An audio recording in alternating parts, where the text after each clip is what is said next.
Early in Fallout 1's development, the game's story centered around time travel, monkey murder, aliens, and electricity conducting underpants.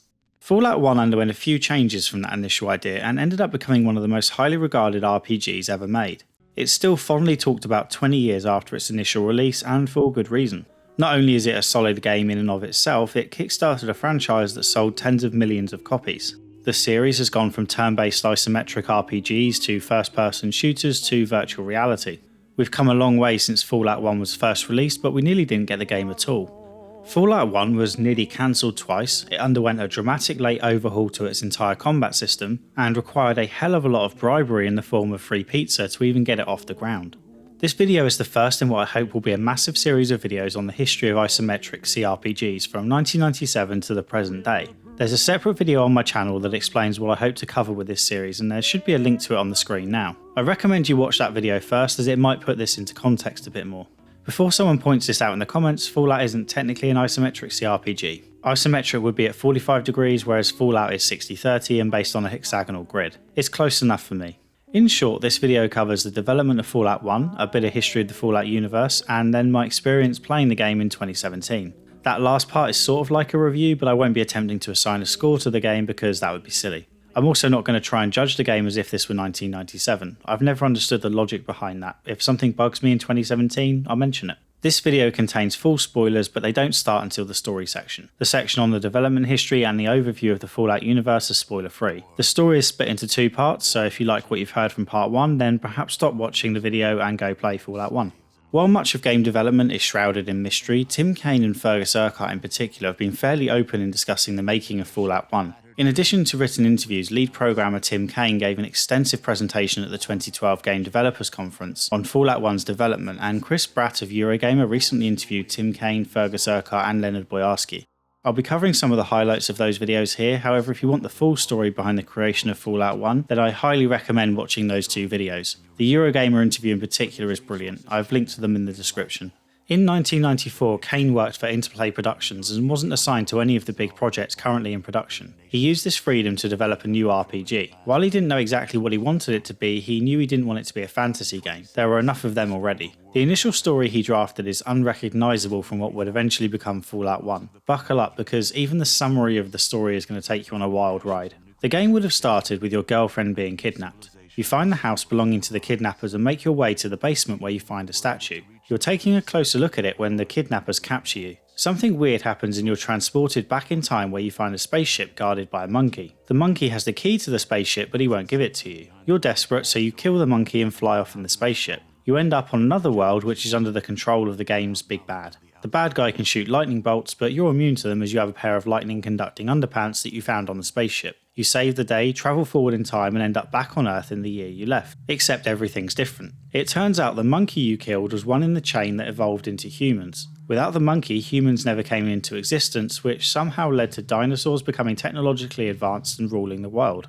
You're captured by the dinosaurs and treated like an animal in a zoo. Eventually, a dinosaur sympathetic to your plight breaks you out and believes your story. It gives you a time machine to go back and stop yourself killing the monkey. It also gives you a device that puts you into stasis. So you go back, save the monkey and freeze yourself. You wake up in the modern day and it turns out that you were the statue in the basement. You rescue your girlfriend and defeat the kidnappers. So yeah, that's a story. Obviously it isn't a Fallout game, but I'd quite like to play it. It reminds me more of point-and-click adventure games than open-world RPGs, and the whimsical nature would be quite fitting alongside classics such as Sam and Max Hit the Road and Day of the Tentacle. Anyway, the story then morphed into one about aliens taking over the entire world except your city, and eventually became a post-apocalyptic story due in part to Leonard Boyarsky's desire to make a Mad Max-style game. They considered using the Wasteland license because Interplay had developed that game for EA back in the 80s. Unfortunately, EA didn't want another Wasteland game. It had already tried to develop a sequel, although strangely it didn't market the game as Wasteland 2, instead calling it Fountain of Dreams.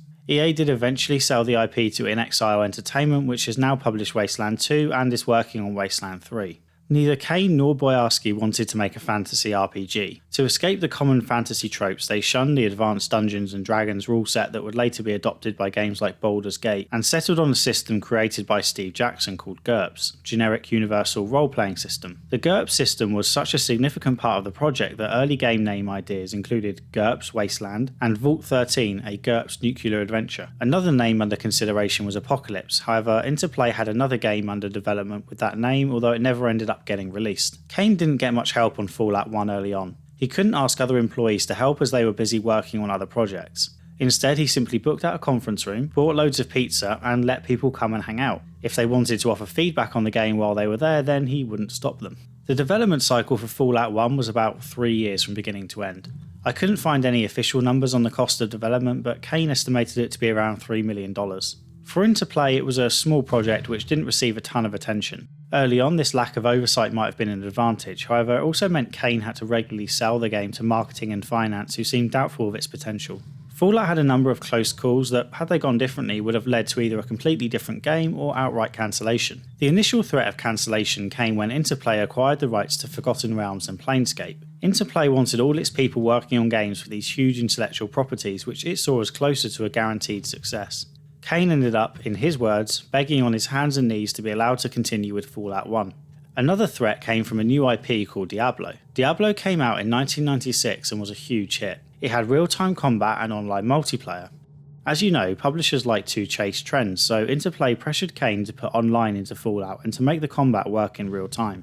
From the way Kane described it, I don't think this was ever likely to happen, but the team had to spend a lot of time putting together feasibility studies before management agreed to drop the request. The closest Fallout 1 came to cancellation related to its use of the GURPS license. Late in development, Kane showed Steve Jackson, the creator of GURPS, some footage of Fallout. Jackson hated it. Specifically, he hated the violence, such as the early scene showing someone being executed in the streets. He also disliked Vault Boy and all the iconography around that. The entire point of GURPS was that it allowed creators freedom to create the world they wanted, but apparently there were limits to those freedoms. The team removed the GURPS system and implemented the Special system, which was created in just 2 weeks. In case you don't already know, Special represents the different attributes you pick for your character: strength, perception, endurance, charisma, intelligence, agility, and luck. I have to admit, I always thought the titles of these attributes were fiddled with a bit to create a convenient acronym, but apparently not. They were developed independently, and Kane initially called it the ACE-LIPS system until someone pointed out that Special might make a better acronym.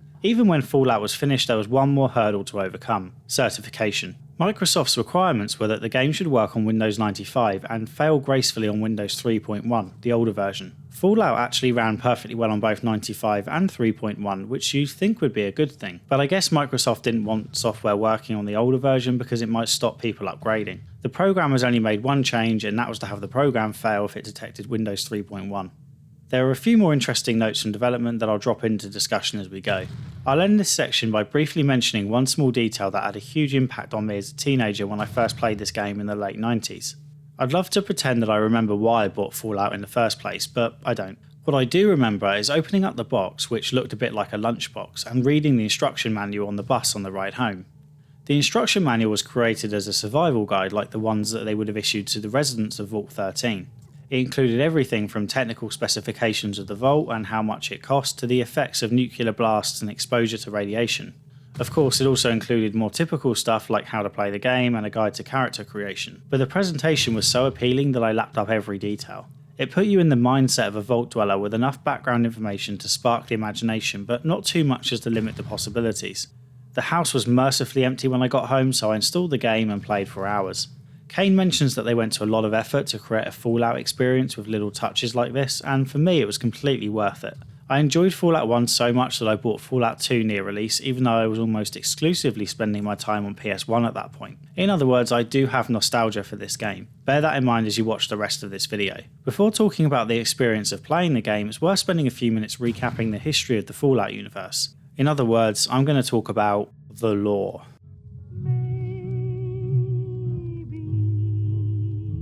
This is going to be a really high-level overview of what happened in the Fallout universe before 2161 when Fallout 1 begins. I mainly focus on events that are relevant to Fallout 1. Most of this information comes from the Fallout Bible put together by Chris Avallone and updated on a relatively regular basis in the early 2000s. The world of Fallout was almost identical to our own up until around the 1950s when there was a divergence.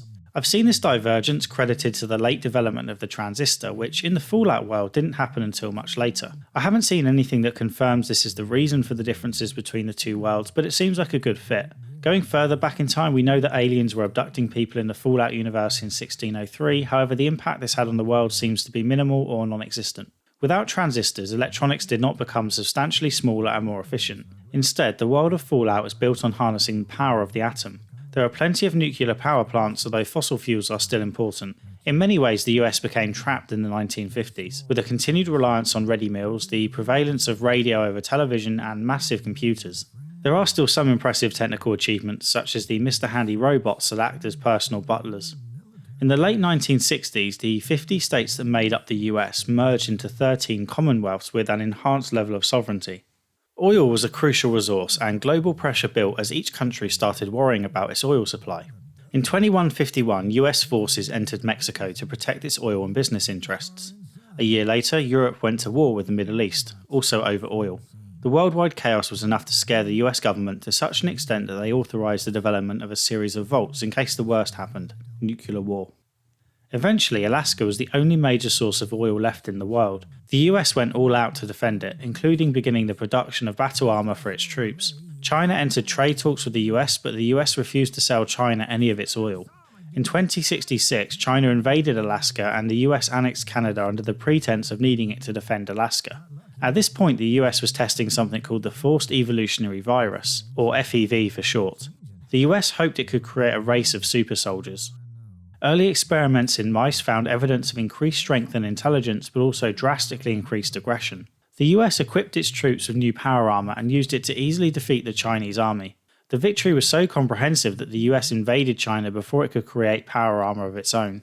The creation of T-51B power armour helped the US annihilate the Chinese army. The victory wouldn't last long. In 2077, the US detected a Chinese sub off the coast of mainland America.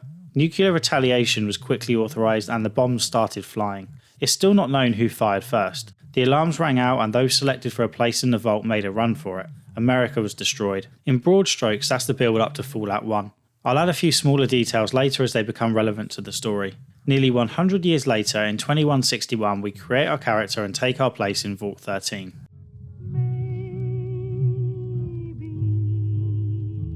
You make many significant decisions in Fallout 1, but the biggest decision of all takes place before you even boot it up. You have to decide which version you're going to play. The standard version of Fallout 1 on Steam contains plenty of updated graphic settings for widescreen monitors, however there's a better version available, Fallout Fixed.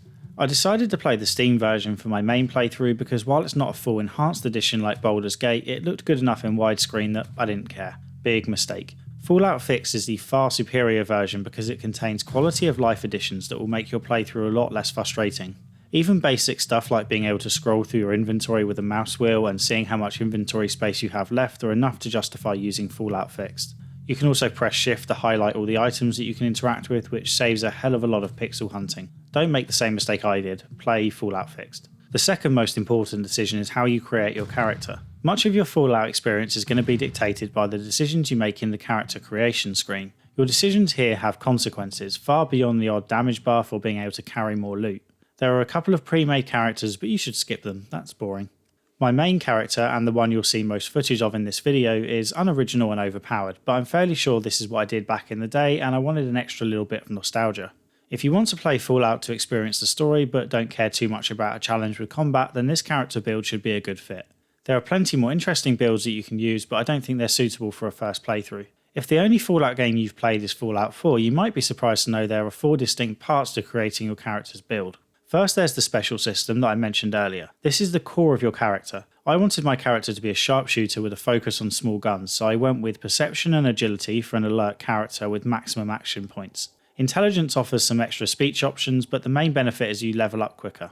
Charisma is pretty much a dump stat in this game, although it does become a touch more useful in the sequel.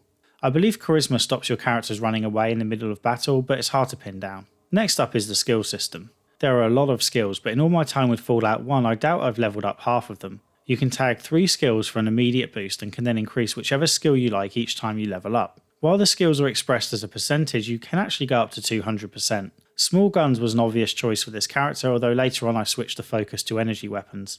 There are 2 health related skills, Doctor and First Aid, although according to Tim Kaine there was initially 3. Stim packs are plentiful during the game, so I typically ignore these. The rest are fairly self-explanatory. I've never seen much value in sneak, steal, traps or outdoorsmen. Science is useful for hacking terminals, but you'll need to repair more often than you'll need to hack, so I'd focus on that one. The gambling can break the game's economy, but I'll show you that later. Skills can also be boosted by purchasing books from vendors, however the books are expensive and don't add much to your skills, so think carefully about where you dump your skill points. As far as I can tell, the lack of a particular skill never breaks the game, but you can certainly make life harder for yourself. Then there's the traits. These are optional but recommended. In fact, I love the traits and they desperately need to make a return in Fallout 5 or whatever comes next. Traits give you a special boost, but at a cost. For my quick firing character I went with Fast Shot, which reduces the action point cost of taking shots, therefore allowing you to get off more shots per turn but means you can't aim for certain body parts. In other words, you can't use VATS, although it wasn't called VATS at this point. I also took Gifted, which adds 1 point to all your special attributes but reduces your skills by 10%, and you get fewer new skill points each time you level up. This is more than worth it in my opinion. Special attributes are far more important to your character and much harder to improve during the game than skills. If you prefer to focus on skills, you can select the skilled trait, which gives you a 10% boost to skills, but you don't get offered perks as often. Speaking of which, perks are the final pillar to your character build. You get offered these every 3 times you level up. You'll only get around 5 to 7 during the game, however they do offer some useful benefits. As you can see, there's a lot going on here and the decisions you make have consequences. That's more evident when you play around with character builds that have notable weaknesses like low intelligence, but this video focuses on a more traditional campaign. There's plenty more choices to make during your playthrough and you'll be forced to make some tough choices that affect your ending. Choices in Fallout games. I remember when they were a thing. Fallout starts with the Overseer of Vault 13 telling you that the vault's water chip is broken and is beyond repair. The Overseer asks you to leave the vault and enter the wasteland to find a new one. You've never left the vault before and you're left under no illusion about the risks. The wasteland is a dangerous place, but the stakes are high. Without the water chip, everyone in the vault will die. This introduction can feel completely different depending on your character build. My main character is clever and capable. As I imagine it, the Overseer picked her to get the water chip because she's the one most likely to succeed.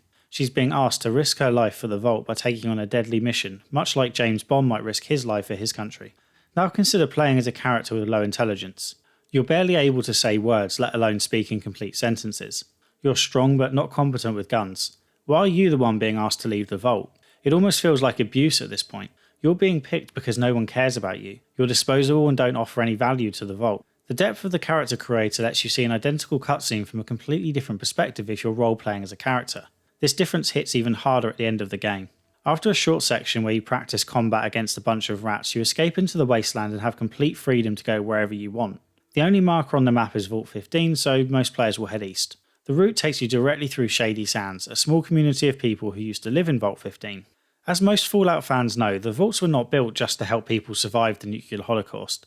Vault Tech Corporation designed them as experiments on the vault dwellers themselves. Typically these experiments took the form of filling vaults with a specific demographic such as compulsive gamblers, talented musicians or under 18-year-olds. So what experiments were conducted in Vaults 13 and 15? Well, there are 2 completely contradictory answers which are both kind of correct. The short answer is that these vaults did not conduct any experiments. There's no mention of it at all because the experiments were not part of the Fallout lore in the first game. The slightly longer answer is that when developing Fallout 2, Tim Kaine came up with the Vault experiment idea and retconned it into Fallout 1. Personally, I find this quite amusing knowing how sensitive people can be about the lore in a Fallout franchise. Turns out it wasn't all created as part of some grand vision back in 1995 after all. We now know that Vault 13 was intended to stay closed for 200 years, double the usual amount of time, to test out the effects of long periods of isolation. The broken water chip forced the Overseer to abandon that plan. Vault 15 was designed to stay closed for only 50 years and contained a deliberately diverse group of people to examine how they integrated. The Vault 15 experiment didn't go all that well by the looks of it. The Vault dwellers splintered into 4 groups. 3 raider groups, the Khans, Jackals and Vipers, and 1 peaceful group, the residents of Shady Sands. Shady Sands is a great little introductory area. If you talk to the locals, they'll drip feed you information about the surrounding areas and you should be able to convince Ian to join you as your first companion. You also get a couple of what we would now call side quests, such as going to kill some rad scorpions in the cave. If you bring a rad scorpion tail back to the doctor, he'll make an antidote for you. Don't spend too long in Shady Sands though because you're on a timer.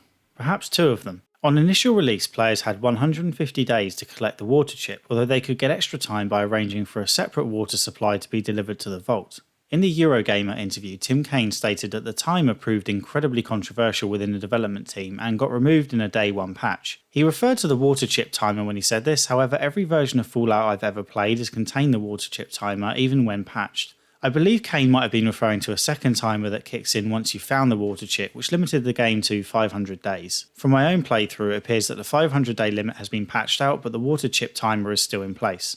Either way, you don't need to worry about the timers too much. 150 days is more than enough time to find the water chip, and I spent a lot of time wandering the wasteland without hitting a forced ending. I know for certain I didn't mess about downloading any patches back in 1997. I can barely figure that out in 2017. I'm still pleased the timer has been removed. Fallout is best when you have freedom, and timers limit that freedom. Anyway, with or without the time limit, you wander over to Vault 15, forget the piece of rope you need to get down the broken elevator shaft, go back to Shady Sands, pick up the rope, go back to Vault 15, and then find there's no water chip, because the entire place has been picked clean. The only item of note is a decent SMG, which you absolutely should not, under any circumstances, give to Ian. He can't be trusted. With Vault 15 a letdown, it's on to Junktown to see if you can pick up more leads. This is what I typically consider to be the beginning of the main game. Everything up until now was an extended tutorial. In Junktown you get a couple more quests, but most importantly you can start making decisions that will affect the lives of those in the wasteland. The quest centering around Killian, Darkwater and Gizmo epitomises everything brilliant about this game and its sequel. Killian is the mayor of Junktown. When you first meet Killian, a man tries and fails to assassinate him.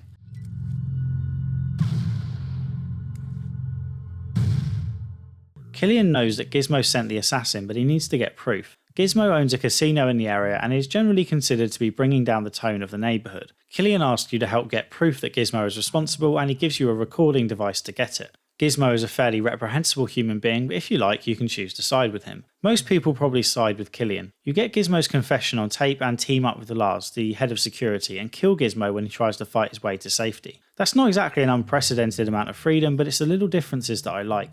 You can get the confession in different ways, such as planting a bug on Gizmo if you have a high enough steal skill, or through conversation if you can talk English good. Or if you kill Gizmo yourself before getting a confession from him, you'll be banished from town for trying out your own brand of vigilante justice. The choice of sides you make in Junktown is reflected briefly in a slide that appears at the end of the game. If you sided with Killian, then you're told that the city prospered, whereas if you sided with Gizmo, the city became increasingly seedy and fell into a state of disrepair. Interestingly, in an earlier version of Fallout 1, this outcome was going to be reversed. Siding with Killian would have suffocated the town due to his strict business regulations, whereas Gizmo would have let the city blossom due to his popular casinos. The developers decided to reverse it because they felt that players wouldn't like the unclear correlation between their actions and the consequences. I'm really mixed on this. My first reaction was to say I love the original idea to flip what we expect as gamers on its head and have a good action lead to a bad outcome, and vice versa. It sounds great in theory, but I really struggle with decisions in games when I don't know what is the good outcome and which is the bad one. I've seen this pop up occasionally in RPGs or Telltale games, and more often than not it's just down to bad writing that doesn't make it clear what your options are as opposed to being an unexpected twist. Scenarios like the one in Junktown can work, but there needs to be more to it than just a gotcha at the end. Taking this quest as an example, the unexpected outcome could be considered fair if there were clues in the world as to the eventual outcome. Perhaps you could find notes in Killian's office where business owners have pleaded with him to loosen regulations, or people in town could tell you how much they love Gizmo's casinos because they bring in lots of visitors. I'm sure others will disagree with me on this, and that's fine. It never made it into the game, so it's not important. I just find it interesting that it's so difficult to pull off twists on moral actions like this in a way that doesn't annoy the player at the end. As gamers, we like to feel that we're in control so long as we play by the game's rules. Unfortunately, Junktown doesn't offer quite the level of freedom that 14-year-old me so fondly remembers. When you meet Lars, the head of security, he asks you to report crimes to him. Clearly this is hinting at the dispute between Killian and Darkwater. However, that's not the only criminal action going down in Junktown. Doc Morbid, yes, that's his name, is running a little side business in his basement where he sells human body parts as food. You can help Doc Morbid if you like, however you can't tell Lars what's going on. It's not an option. In fact, the nature of the dialogue choices in Fallout 1 came as a bit of a shock playing it again in 2017. I remembered having lots of choices, and you usually do. However, I didn't remember the dialogue being quite so silly at times. Maybe tongue-in-cheek is a better phrase. It works in a game with relatively primitive graphics and no voice acting, but I can't imagine having these conversation options in a modern first-person version of Fallout. Many of the options would sound terrible if they were voice acted. That was partly the point, of course, and generally games were a little less serious back then, so it didn't matter. But it is a little weird going back to it now. That's no excuse for Fallout 4's crappy dialogue wheel, mind you. Before leaving Junktown, you can get yourself a couple more companions. They aren't all as useless as Ian. Tycho is handy with a shotgun, but the real star of the show is Dogmeat. He's mooching around after losing his previous owner, however you can get him to join up by wearing a leather jacket to resemble the owner who left him. Given that Boyarsky cited Mad Max as one of the many influences behind Fallout, it seems safe to say this leather jacket wearing man with a dog is a little reference to another post-apocalyptic wanderer. After collecting my small group of companions, I headed to the hub, which was full of merchants selling you weapons, ammo and skill books. Don't worry if you can't afford what you want to buy, because there's a casino, and at this casino the house doesn't always win. If you get your gambling stat above 50%, then you will win more bets than you lose.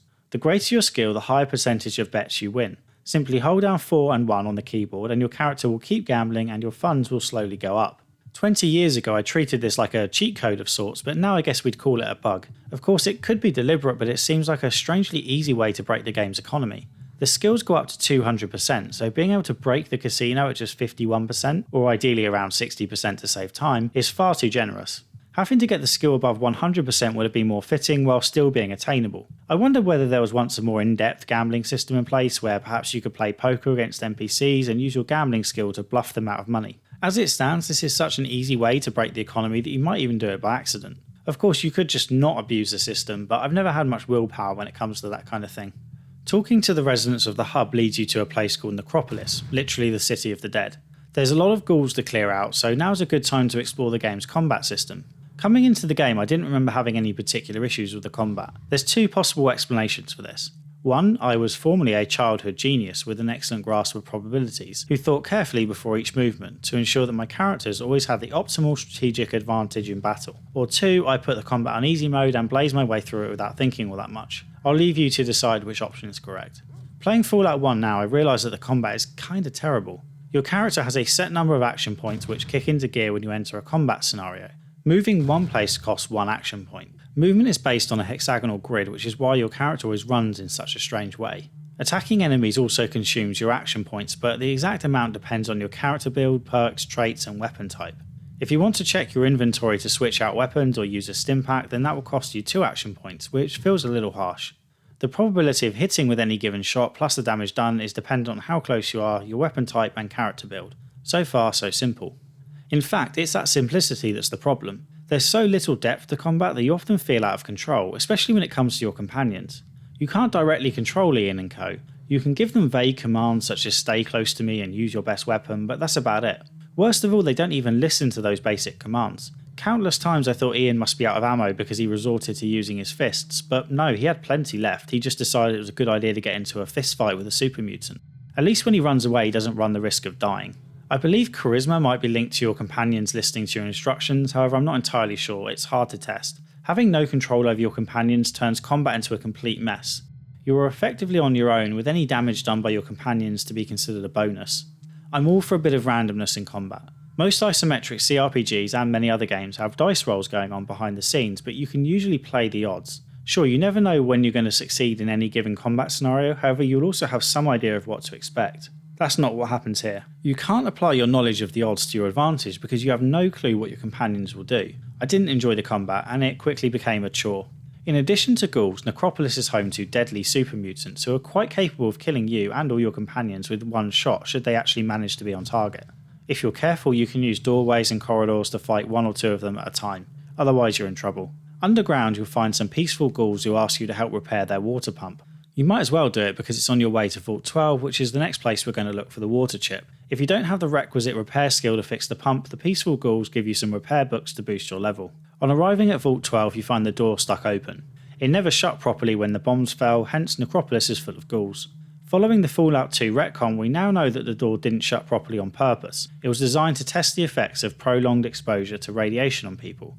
The 3 vaults in this game all have rather boring experiments, however that's likely due to them being added later. There wasn't much they could add without it being contradicted by something within the game.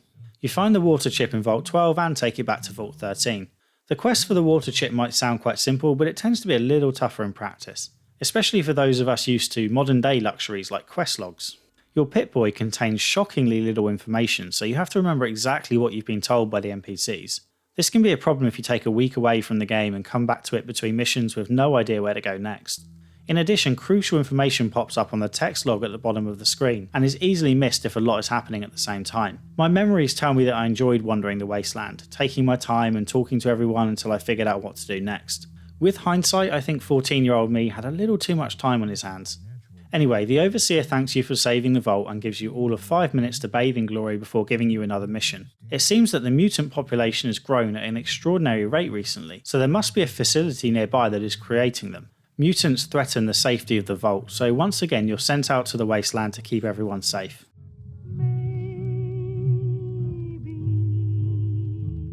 After returning the water chip, the game shifts from having a clear goal which you must accomplish within a time limit to a relatively open-ended experience with a vague goal of stopping the mutant threat. Even having played Fallout 1 before, the lack of direction given to the player is really disorientating in this day and age. It's a good thing, but it takes a bit of getting used to. It's worth noting that you don't have to get the water chip at all. You can move straight onto this part of the game if you like, however it will be tough as you'll be underleveled and won't have good gear. I didn't get much time to explore because on my first trip back to Shady Sands I got distracted by a meaty side quest. The Khans, one of the raider groups formed from Vault 15, have kidnapped Tandy from Shady Sands and you're asked to go and rescue her. You can kill the leader of the Khans or convince him to let her go with your superior verbal reasoning skills. While relatively simple, I enjoy making choices like this. It gives me that warm fuzzy feeling that I only get from freedom in RPGs and telling people that Zelda games aren't actually that good. My enthusiasm was quickly dispelled when I took Tandy back to Shady Sands expecting a hero's welcome. Tandy's boyfriend, who was the one who first told me she was missing, only muttered a generic thanks for your efforts when I brought his girlfriend back. The Fallout 1 I remembered had plenty of dialogue that reflected each and every choice you made, but that's not really the case. There are plenty of times where the world doesn't react to what you've done. Once Tandy was safe, I returned to the raider camp to kill everyone and free the slaves that were still there. If you're ever in doubt about where to go, the hub is always a good spot to get some gossip. If you ask around, you'll get information about attacks on traders. These attacks are initially blamed on monsters such as the infamous Deathclaw, however even after killing the nearby Deathclaw, the attacks continue. As you may have guessed, the attacks on traders are the work of the super mutants. Just as a quick aside, the Deathclaw is closely modelled on a Dungeons & Dragons beast called a Tarask. I think that's how you pronounce it. Interplay had been working on a D&D game which got cancelled. A clay model had already been made for the Tarask, so the Fallout team took it, made a few changes and created the Deathclaw. It's named after the Shadow Claws in Wasteland. I still had huge parts of the map to uncover, so I went exploring. I quickly discovered that the northwest part of the map was far too tough for my crew and the southeast presented a severe radiation threat. Eventually I stumbled upon the Brotherhood of Steel. The guards won't let you into the compound just yet. They give you a quest to retrieve an audio log from the Glow, the area with heavy radiation in the southeast. You're not meant to succeed at this quest. This is simply how the Brotherhood gets rid of people who want to join up. There were a few wasted trips where I succumbed to radiation poisoning and had to stock up on supplies in the hub before going back to the Glow and realising that I didn't have the rope I needed to get down there. Once I had a rope and plenty of Rad-X and Radaway, I went down into the Glow and moved through it as quickly as possible until I found the audio log. When I returned from the seemingly impossible quest, the Brotherhood let me into their base where I did a couple of small quests and found a broken set of power armour just waiting to be repaired. This is why I recommended having a high repair skill, by the way. You can also get a suit of power armour from Michael by the gym, however you only get to choose one item from him and I wanted the laser pistol. While you're here you can pay for surgery to boost some of your special stats up to 10. You'll talk to many NPCs throughout your playthrough and it's often hard to tell which of these conversations are important. You don't have to talk to Vree, but you should. Vree has experimented on the super mutants and discovered that they're all sterile. She gives you a disc complete with her research on it which you can view on your Pip-Boy. I love how game-changing this information ends up being later on. It's subtly delivered and in many ways this conversation is just like any other. It's only right at the end of the game that you appreciate its significance. You can power through to the end of the game now if you like, but I visited Aditum next to solve another town's problems. While doing so I experienced a pretty big problem of my own. Aditum is part of the remnants of Los Angeles and like Junktown there are two competing factions with the mayor at the centre of things. Mayor Zimmerman is mourning the death of his son who was killed at the hands of the Blades. Zimmerman works for the group called the Regulators who protect the citizens. He pays you to go and execute Razor, the leader of the Blades. Razor tells you that the Blades have been framed and she gives you proof that it was the Regulators who killed Zimmerman's son. You can kill Razor anyway, but I took the proof to Zimmerman, who was then promptly executed by a Regulator. Next, I intended to clear out the town of all the Regulators. This didn't go smoothly. As I mentioned earlier when talking about combat, each shot has a probability of hitting. Due to my character build, I nearly always had a hit percentage of 95%, so I didn't miss all that often. On the rare occasions I did miss, the shots typically disappeared into thin air. Sometimes you hit another enemy, or if you're really unlucky, you hit one of your companions. You can also be hit by misfiring shots from your companions. In other words, shit happens and you learn to deal with it. I'd nearly finished clearing out Editum with all the regulators when I missed a shot and hit a civilian. Obviously that's bad, but it was clearly an accident. I'd already killed loads of regulators, so my intentions were clear. I was there to help. Without wanting to sound overly callous, this guy should have been considered collateral damage, and I would have happily paid compensation to his widow. Unfortunately, the citizens of Editum didn't see it that way. All of them immediately turned aggressive towards me, and there's nothing I could do about it. I couldn't talk my way out of it or apologise. I had to either leave the town with regulators still there to control the other citizens, or kill all the citizens myself. Worst of all, the game slowed to a crawl because every citizen had to take their turn to move towards me. It took me an eternity to leave the town. Of course, you should be saving often, so this isn't a problem. I was saving often, it just so happens that I pressed the quick save button instead of the quick load button, so I was stuck with the consequences. This wasn't a one-off, and I'm fairly certain it wasn't part of the intended design. I saw similar situations during random encounters on the map where I helped people defend themselves from raiders. A couple of times my companion shot one of the innocent people by mistake and they all turned on me. I killed them all because it seemed quicker and they weren't in any way important to the story. After killing them all, some text appeared on screen where they thanked me. I don't know who was speaking as there was no one left alive, but they appreciated my efforts, I guess. I'm not even counting all the times I accidentally shot Ian because he had the exact same character model as the enemies I was supposed to shoot. There aren't all that many character models, and Ian's leather jacket and jeans combo is one of the most common. The worst example of people turning against me happened on a second playthrough with a low intelligence character who could only communicate in grunts. Low intelligence playthroughs can be quite fun, but I recommend going with a level 2 or 3 for your intelligence stat. Not being able to talk at all gets boring after a while. Anyway, I walked into Shady Sands and talked to the guy at the entrance. Instead of having a conversation, I was just warped to the underground area to kill the rad scorpions. I came back after completing the quest and was on autopilot as I headed through the entrance to give the rad scorpion tail to the doctor. I saw a comment flash up on the screen asking me to put away the knife, but I didn't react quick enough. I was just a few yards inside Shady Sands and was only holding a knife, however the entire town attacked me. I tried to leave and come back, but it was too late. For that minor offence, I was effectively banned from one of the main areas of the game. Now, I'm all for your actions having consequences in RPGs, but the punishment should fit the crime. This is a touch extreme. Imagine if someone is crazy enough to slag off Taylor Swift. Sure, they shouldn't have done that and have likely broken a few laws, but they shouldn't get the death penalty. They can be rehabilitated and one day be reintroduced into society. Putting these problems to one side, I eventually stumbled upon a military base chock full of super mutants. You can attempt to kill them by yourself or return to the Brotherhood and tell them what you found. They'll then help you attack the base. The base is full of mutants, but you can cut the numbers down a bit by finding a radio on one of them outside and faking a call to lead them away from the base. Before going into the base, you should probably say your final goodbyes to Dogmeat because there's no way he's making it through this. The base has force fields that do damage if you walk into them. Some of them can be briefly deactivated, but regardless, Dogmeat will run through these force fields, tail wagging happily as he takes damage until he dies.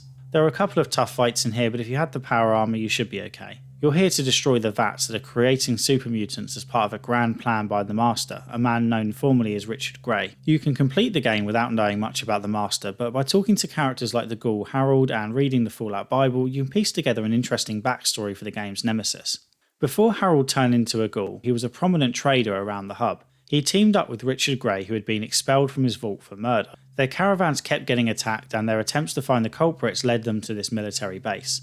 At the time, the base was being used as a test centre for the forced evolutionary virus. Grey got knocked into a vat of the green fluid and Harold woke up outside the base already starting to transform into a ghoul due to exposure to the virus. Harold assumed Grey was dead, but Grey survived, albeit looking slightly worse for wear. Grey started testing the virus on animals before moving on to the people he ordered kidnapped from caravans. The kidnappings were blamed on monsters such as the Deathclaws. The Master then created the Unity plan to take humanity to the next level with the forced evolutionary virus. He brings a doomsday cult on board and uses them as spies under the guise of a religion called Children of the Cathedral. You meet these religious figures throughout the game, however it's hard to figure out the point of them until right at the end. Ultimately they are just puppets for the Master and most of them probably don't even know what they're doing. By the time Fallout 1 starts, the Brotherhood has already found a super mutant body and Vree is performing experiments on it. The Master is located underneath the cathedral, but you need to go up before you can go down. You need a keycard from a guy called Lasher. He will either give it to you if you ask nicely, or you can just kill him. Strangely, killing Lasher doesn't turn everyone here against you. No one seems to care. Upstairs you'll face resistance from enemies known as Nightkin, super mutants who didn't lose their intelligence during the transformation. The only difference of note is that they equip stealth boys to become invisible, but they aren't too tricky to pick out. Eventually you find Morpheus, who has a keycard you can use to open one of the doors at the bottom. Annoyingly, the two keycards are similar colours and there's no indication on the door that you have to use a certain one.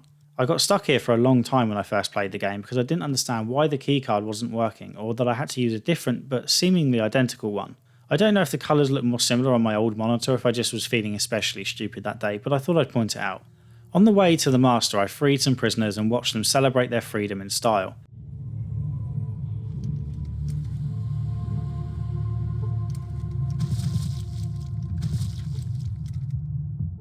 Now it's time for your showdown with the Master. He tries to convince you to join him in his plan to enhance humanity and offers you a dip in the vats to become part of the next phase. You can accept his offer and get a bad ending where you'll see yourself submerged in the virus. This scene didn't fit too well with my playthrough because I'd already destroyed the vats at this point. Maybe there were vats somewhere else. Either way, I appreciate the effort the developers went to in creating a special ending animation at a time when this stuff was seriously expensive and took up a disproportionate amount of disk space.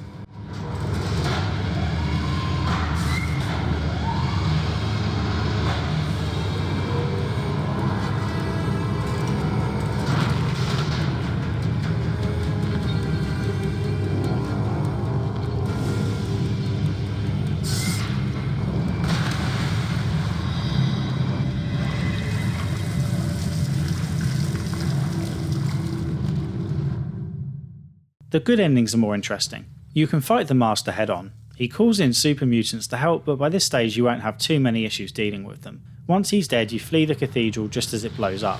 However, there's a far more satisfying way to end the encounter. Remember the information you got from Vri about the mutants being sterile? If you have that recording, you can show it to the Master and tell him that his plan for a new race of super mutants is doomed to fail because they can't reproduce. You also might be able to convince him of this without the proof, but I think it requires high charisma. If you succeed, the Master commits suicide, saving you the need to fight him. I don't think that I can continue to have done the things I have done in the name of progress and healing. It was madness. I can see that now. Madness. Madness? There is no hope. Whatever ending you choose, you get a slideshow summarising the consequences of the decisions you made during the game. I love this feature and hope they bring it back for future Fallout games.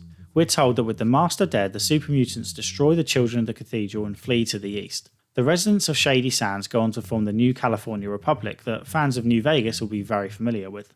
There's one final surprise in store. After the slideshow, the Vault Dweller returns to Vault 13 where he's greeted by the Overseer and told he cannot come back inside. The Overseer states that if you were to return to the Vault you would be idolised and other Vault members would want to leave the Vault to have an adventure of their own. The Overseer refuses to let you back inside. He walks away and if your character has good karma then they will simply go their separate ways. If your character has bad karma, he or she kills the Overseer. This ending is often credited as an example of the mature storytelling in the Fallout series. It certainly hits hard and like the beginning, your attitude to what happens outside the Vault can change based on your character. My character was more than happy to sacrifice herself for the good of the Vault. However, if you have a low intelligence character, you might feel he's been taken advantage of. You'll likely feel sorry for him as he probably can't fully understand what's happening.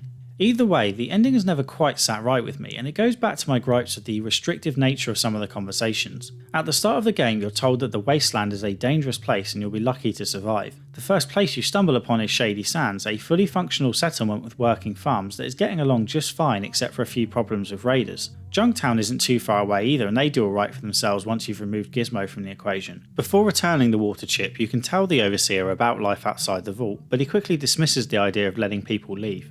I'm fairly sure the conversation option was just added in to appease players without much thought being put into it. Of course, leaving the Vault would make the quest for a water chip slightly redundant and would be hard to implement, but it doesn't quite fit with the supposed freedom you otherwise have. Even ignoring this problem, the ending doesn't make a lot of sense.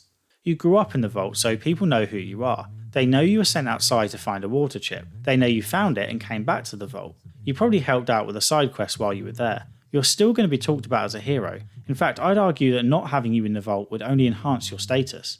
If you moved back to the Vault, people would remember you're just another human being instead of elevating you to godlike status. They would also assume that the Vault is the best place to be because you came back. If you're banished, people in the Vault are going to wonder what happened. They might even go looking for you. Many people, likely the majority, feel differently about the ending, and I'm not for 1 second suggesting they're wrong to do so. Ultimately, there's a hell of a lot that doesn't make sense in Fallout 1 and people are bothered by different things. It's why some people refer to complaints as nitpicking, because it doesn't bother them personally. I opt to pretend the epilogue doesn't exist and imagine that my Vault Dweller chose never to go back to Vault 13. Fallout 1 was undoubtedly a great game in 1997.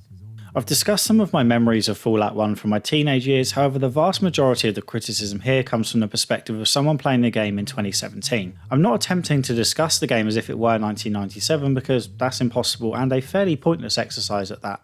If you want people's opinions from 1997, then it's best to read people's opinions from 1997. Just to give you an idea of how good Fallout 1 was back then, I'll repeat an anecdote from Tim Kane's GDC speech. Fallout's quality assurance testers couldn't quite finish their playthroughs in the work week, and the game was reset each Monday morning. The QA team was so desperate to finish they would come in at the weekend and work for free, even though Interplay offered them time and a half to play other games. They were hooked. Fallout 1 nearly didn't get made, and it's incredible that it ended up being as good as it was with so few resources. It can't be overstated what a fantastic achievement it was for the time, and before I get a little negative, I want to make it crystal clear that I'm very grateful to Tim Kane, Leonard Boyarsky, Fergus Urquhart, and everyone else who helped to make Fallout 1. I never regretted my purchase, which cost a relatively large percentage of my available funds back then, and it kickstarted a great franchise. It's also great to see Tim Kane being so open about Fallout's development because the games industry is typically closed-mouthed about this kind of stuff, and I find it fascinating.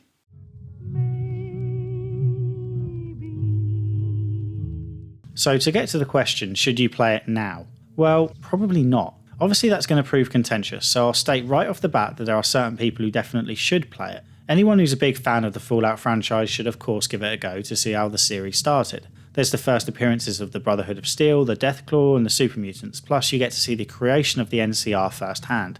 I've not even covered half of Fallout 1 in this video, so there's plenty more to see. You can help out memorable characters such as Harold or side with Set in Necropolis. Not to mention it's being given away free a couple of times over the years, so there's a good chance you already own it. In an ideal world, everyone with even a passing interest in video games would play Fallout 1. It started a huge franchise that has sold tens of millions of copies over 20 years. It's a part of history, and every gamer will be better off for having played it. However, there are a lot of games demanding our time these days, and finding 20 or so hours for a Fallout playthrough is a big ask. Who of us doesn't already have a huge backlog of games demanding their time? The people who want to play Fallout 1 probably already have. When you remove the novelty of seeing the start of the Fallout universe, you're left with an isometric CRPG that has a terrible combat system, entire towns that turn on you for holding a knife, and a dialogue tree that doesn't quite have as much freedom as you might have been led to believe. The graphics are of course looking a touch dated. Some parts are still great, such as the talking heads you see on screen here. They each took 4 man-months to make and required a clay head to be sculpted and scanned in a 3D scanner. It took a hell of a lot of work by the sounds of it. Unfortunately, the in-game animations aren't as good. One animation in particular is kind of hideous and you'll see it a lot. Whenever you open a door, your character will stop and do this weird animation where he or she fiddles with something in the air as if picking a lock. This animation is the same on wooden doors that open on a hinge and metal doors that slide open. It's slow and annoying because you can't ask your character to move into a room until they've opened the door first. It's definitely a small problem, but it begins to grate after 25 hours. This animation is also used to heal people and steal from them. If you want to move items between you and your companions, you have to steal from them, even if you're actually giving them stuff. Speaking of the inventory, there doesn't seem to be any way to organise it, which is especially annoying when you enter towns and have to put your weapons away and then equip them again when you leave. These are just little niggles of course, but I find stuff like this harder to deal with than primitive graphics in old games. None of this should stop you playing Fallout 1 if you're interested. Every game I intend to play as part of this series is probably worth playing, but it would be pointless for me to recommend them all. For one thing, it would take over 1,000 hours of your time to play them. I want to focus on the very best of the best, and I honestly don't believe Fallout 1 is the best isometric CRPG out there. I'm cheating slightly as I've also played Fallout 2 before, and I'm fairly sure it's better than Fallout 1. Likewise, I've played some Baldur's Gate, and I prefer that. I don't want to end this video on a negative note, so I want to talk about one of the many small details that makes Fallout 1 special. During my playthrough, I kept waiting for the mission where you get sent to find an alien spaceship. I knew this was part of the game. I found an alien spaceship back in the day, it had to be out there. Nope.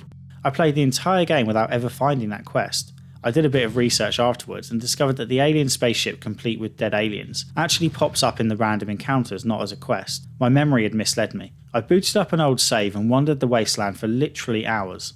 Still nothing. In the end, I gave up. Apparently the spaceship shows up based on the luck stat of your character, and mine was only 6. The alien spaceship contains an alien blaster that is the most powerful weapon in the game. This was added in the full knowledge that most people would never see it, and in those days that was a big ask. There are other little details like this, but I'm not going to spoil all of them. You can feel the effort put into Fallout 1's development. It's not as good as I remember, but it's got more soul than certain other games in the franchise. Despite not being completely awestruck by the brilliance of Fallout 1 this time around, I don't regret playing it again at all. I'm used to old games not being as good as I remember. It's pretty much par for the course of retro gaming. There are very few games that play as good as you remember 20 years later. My rapidly failing memory tells me that Fallout 2 is better than Fallout 1. We'll soon see whether that's correct, because in chronological order, the next major isometric CRPG is, well, Fallout 2. The Christmas break is going to mess up my schedule a bit, but I hope to get the Fallout 2 video up in February. I hope you enjoyed this Fallout 1 retrospective. This is an ongoing series, so I'm desperate to get your feedback in the comments. I'll be reading all of it and taking it on board for subsequent videos. What bits did you like? What bits did you hate? For future videos, should I delve into the development history more or less? That kind of thing. Old games tend to have a niche audience on YouTube, so I'd really appreciate, even more than usual, if you could hit the like button and maybe consider sharing it. I'm going to keep making these videos regardless of the audience for them, but getting views helps a lot with motivation. I'm still hoping to get another video out before Christmas or maybe during the break. It will likely be on either Wolfenstein 2 The New Colossus or Hellblade. If you want to be kept up to date, then follow me on Twitter and maybe consider checking out my Twitch streams. Okay, thanks for watching. Cheers.